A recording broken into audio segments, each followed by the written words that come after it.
যে 1 কোটি মানুষের কর্মসংস্থানের কথা বলেছে, এটার কোনো স্পেসিফিক কোনো প্রস্তাব বলা হয়নি। দুটা পয়েন্ট আমি বলি। একটা হলো যে এই পরিমাণ বলার আগে আমরা অনেক চিন্তা ভাবনা করেছি, না চিন্তা করে বলি নাই। আমরা কথাটা বলেছি কিন্তু কর্মসংস্থান, আমরা চাকরি বলি নাই। চাকরি এত হওয়ার কোনো প্রশ্ন নাই, আমরা বলেছি কর্মসংস্থান। এবং আমি আপনাদের একটা দৃষ্টান্ত দেই যে আমরা যে কথাটা বলেছি এটার কোনো আমাদের কোনো এক্সাম্পল আছে কিনা। জিয়া রহমান সাহেব যখন দায়িত্ব নিয়েছিলেন, জিয়া রহমান সাহেব বিএনপির প্রতিষ্ঠাতা, যখন দায়িত্ব নিয়েছিলেন তখন দেশে প্রচুর বেকার ছিল এবং এই বেকারদের কর্মসংস্থানের জন্য উনি কি করেছিলেন? উনি দেখেছিলেন যে অ্যাবসলিউট মেজরিটি বেকার হলো গ্রামের কৃষকদের সন্তান। তিনি কৃষি উন্নয়নের জন্য কাজ করলেন যাতে সেখানেই কর্মসংস্থানের ব্যবস্থা হয়, যেখানে কৃষকের সন্তানরা কাজের সুযোগ পায়। আপনি খাল নদী খননের কাজ করলেন, তিনি শ্যালো টিউবওয়েল, ডিপ টিউবওয়েল এগুলোর ব্যবস্থা করলেন এবং প্রচুর অনাবাদী জমিকে চাষের যোগ্য করলেন। 1 ফসল যেখানে হতো সেখানে 2 ফসলের ব্যবস্থা করলেন। এই কাজগুলি করার জন্য কি মানুষের দরকার হয় নাই? লোকের দরকার হয় নাই? যাদের দরকার হয়েছে তাদের কি কর্মসংস্থান হয় নাই?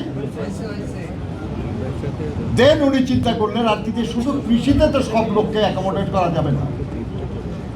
উনি শিল্পের কথা ভাবলেন যে যেখানে শ্রমিক হবে সেখানে কাজের ব্যবস্থা হবে। উনি খুঁজে বের করলেন যে এমন একটা সেক্টর দরকার, এমন একটা এলাকা দরকার যেখানে শ্রমিক বেশি লাগে কিন্তু দক্ষতা বা নৈপুণ্য বেশি লাগে না,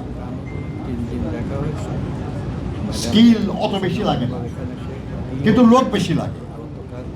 এটা হলো গার্মেন্টস শিল্প। এক একটা গার্মেন্টস শিল্পে 2000, 4000, 5000 শ্রমিক লাগে, কিন্তু সেখানে যারা কাজ করবে তারা গ্রাম থেকে এসে 15 দিন, 20 দিন, 1 মাস, 1.5 মাস কাজ শিখে মেশিনে কাজ করা শুরু করে দিতে পারে। হাজার হাজার লক্ষ লক্ষ মানুষের কর্মসংস্থানের ব্যবস্থা হল। তিনি দেশেই কর্মসংস্থানের জন্য অপ্রচলিত পণ্য রপ্তানির উদ্যোগ নিলেন, যেটার উৎপাদনগুলি শুরু হলো গ্রামেগঞ্জে। এবং এই গ্রামে গ্রামে যে শিল্প, কুটির এবং ক্ষুদ্র শিল্প হলো, সেখানে যাতে উৎপাদন বাড়ে সেখানে বিদ্যুৎ সরবরাহের চিন্তা মাথায় নিয়ে উনি পল্লী বিদ্যুতায়ন বোর্ড গঠন করলেন। আজকে সারা দেশে বিদ্যুৎ কিন্তু পল্লী বিদ্যুতের মাধ্যমে যায়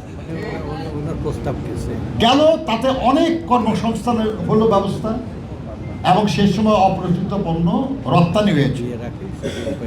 তিনি সমুদ্রে মাছ শিকারের উদ্যোগ নিলেন, 2টা ট্রলার দিয়ে মাছ শিকার শুরু করলেন এবং বিদেশে রপ্তানি।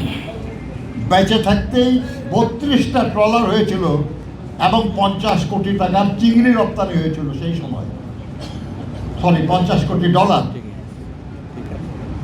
তো আপনি ভাবেন যে শুধু মাছ ধরা না, সেই মাছ প্রসেস করা, সেই মাছ এক্সপোর্ট করা, অনেক লোকের কর্মসংস্থান হয় নাই।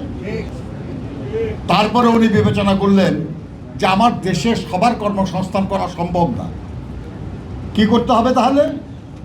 উনি বিদেশে কর্মসংস্থানের জন্য উদ্যোগ নিলেন। মধ্যপ্রাচ্যের শাসক যারা ছিলেন তারা জিয়া রহমান সাহেবকে অত্যন্ত পছন্দ করতেন, বিশ্বাস করতেন, মান্য করতেন।